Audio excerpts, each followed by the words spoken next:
Assalamualaikum warahmatullahi wabarakatuh.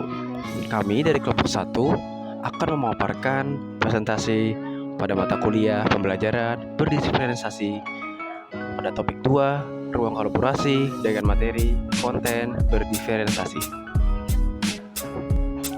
Sebelum memaparkan hasil presentasi dari kelompok kami, saya akan memperkenalkan teman-teman saya dari kelompok 1. Antara lain yaitu saya sendiri, yaitu Adrian Renaldi, yang kedua Afwan Ridani, yang ketiga Ahmad Rizali, yang keempat Dewi Setia, yang kelima Erli Nurliana, yang keenam Erni Wahyu, yang ketujuh Halimah, yang kedelapan Inayatul.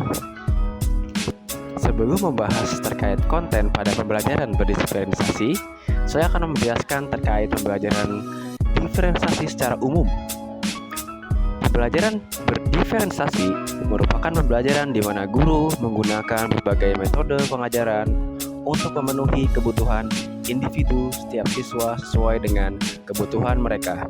Kebutuhan tersebut dapat berupa pengetahuan yang ada, gaya belajar, minat, dan pemahaman terhadap mata pelajaran. Selanjutnya yaitu tentang aspek pada pembelajaran diferensiasi. Yang pertama ada aspek konten.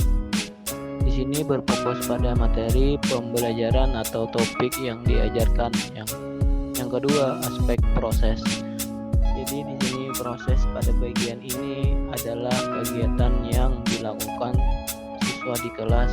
Yang ketiga yaitu aspek produk. Hasil pembelajaran mencerminkan kemampuan siswa setelah menyelesaikan unit atau semester pengajaran. Yang keempat yaitu lingkungan belajar. Lingkungan belajar meliputi susunan kelas secara personal, sosial, dan fisik. Selanjutnya yaitu tentang aspek konten.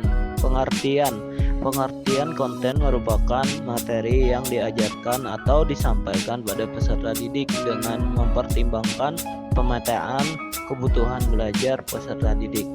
Pemahaman pembelajaran konten merupakan hal yang esensial dalam pembelajaran. Konten ini ditujukan untuk membantu siswa dalam memahami materi karena pembelajaran ini mengutamakan pemahaman materi. Selanjutnya akan dijelaskan oleh saya, Ahmad Rizali, mengenai konten aspek. Konten aspek sendiri terbagi menjadi 3. Yang pertama, kesiapan belajar. Pada aspek ini ada variasi kemampuan awal peserta didik, dari tingkat awal hingga siap transformasional, termasuk kemampuan berpikir abstrak. Nomor 2, minat peserta didik. Pada aspek minat ini, guru harus menekankan pada topik atau materi yang disukai oleh peserta didik. Yang ketiga, profil belajar. Guru dapat memastikan peserta didik belajar sesuai dengan 3 modalitas belajar: visual, auditori, dan kinestetik. Selanjutnya, kesiapan belajar. Persiapan belajar adalah kapasitas untuk mempelajari materi baru. Sebuah tugas yang memperhatikan tingkat kesehatan murid akan membuat murid keluar dari zona nyaman mereka. Namun dengan lingkungan belajar yang tepat dan dukungan yang memadai, mereka tetap dapat menguasai materi baru tersebut. Baik, selanjutnya saya Devi Setia Syafitri ingin menjelaskan mengenai contoh pembelajaran berdiferensiasi konten berdasarkan kesiapan belajar peserta didik. Dalam pembelajaran, seorang guru matematika di kelas 6 sedang mengajarkan mengenai pengelolaan data setelah melakukan analisa profil kebutuhan peserta didik. Guru kemudian mendapati peserta didik yang dapat dibagi menjadi 3 kelompok. Dari hasil analisa, terdapat kelompok peserta didik yang masih harus mengulangi pemahaman dalam median, dan modus.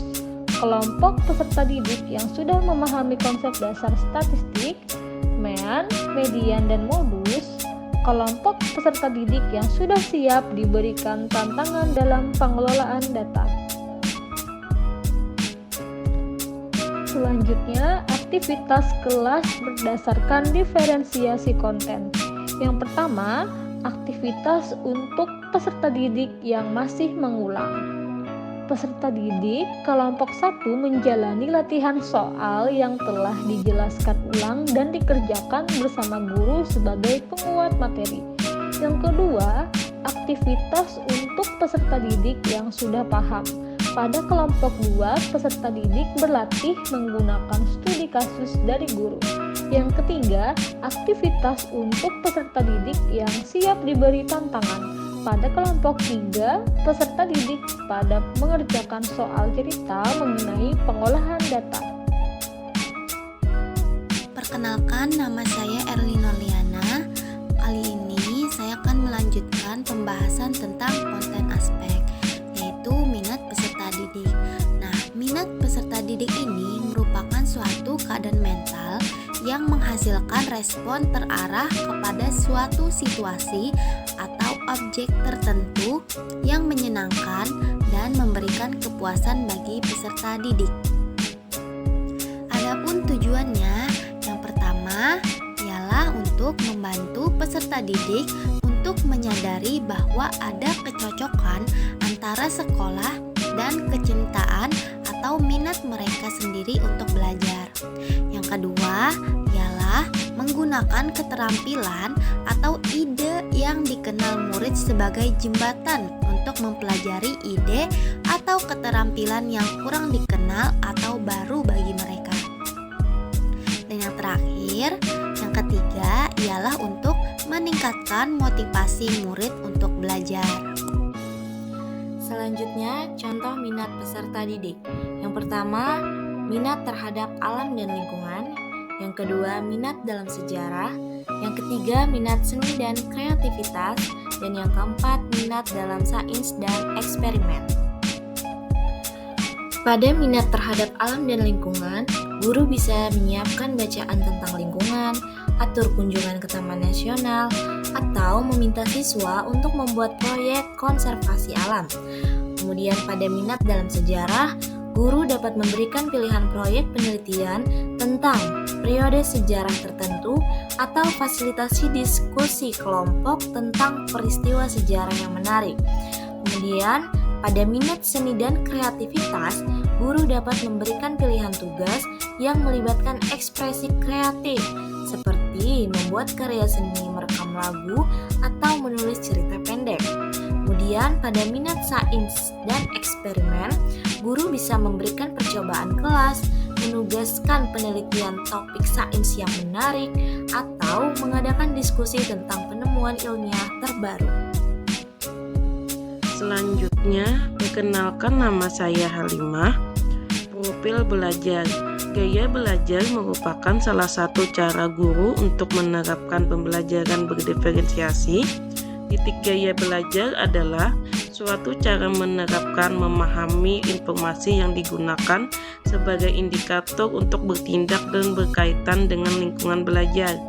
Seorang mungkin akan lebih mudah belajar dengan cara mencatatnya dengan detail, dengan menyimak penjelasan, atau dengan memperhatikannya langsung. Selanjutnya, contoh profil belajar. Ada 3. 1. Visual. Misalnya melalui materi berupa gambar, menampilkan diagram, PowerPoint, catatan, peta, grafik, dan lain-lain. Yang kedua, auditori.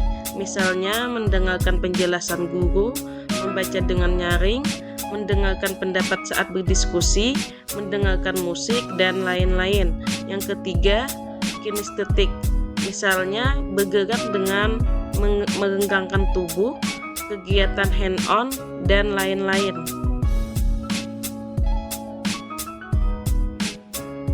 Baiklah, di sini saya Inayatul Adania akan menjelaskan tentang gambaran profil belajar. Di sini yang pertama dapat dilihat murid melihat sebuah video pembelajaran. Di sini contoh dari profil belajar visual. Lalu yang kedua, murid mendengarkan penjelasan dari guru. Contoh dari profil belajar auditori. Lalu yang terakhir, murid mengikuti gerakan guru seperti tarian atau senam. Di sini contoh dari profil belajar kinestetik. Kemudian, kesimpulan dari kelompok kami dengan menerapkan strategi pembelajaran berdiferensiasi konten, guru dapat memenuhi kebutuhan dan karakteristik belajar yang beragam dari setiap murid. Hal ini membantu meningkatkan pemahaman, keterampilan, dan pengetahuan murid, serta membantu mereka mengembangkan kemandirian dan regulasi diri dalam proses belajar. Sebagai hasilnya, prestasi belajar murid dapat optimal sesuai dengan potensi dan bakat yang dimiliki oleh masing-masing individu. Sekian dari kelompok kami. Terima kasih, sampai jumpa di pertemuan berikutnya.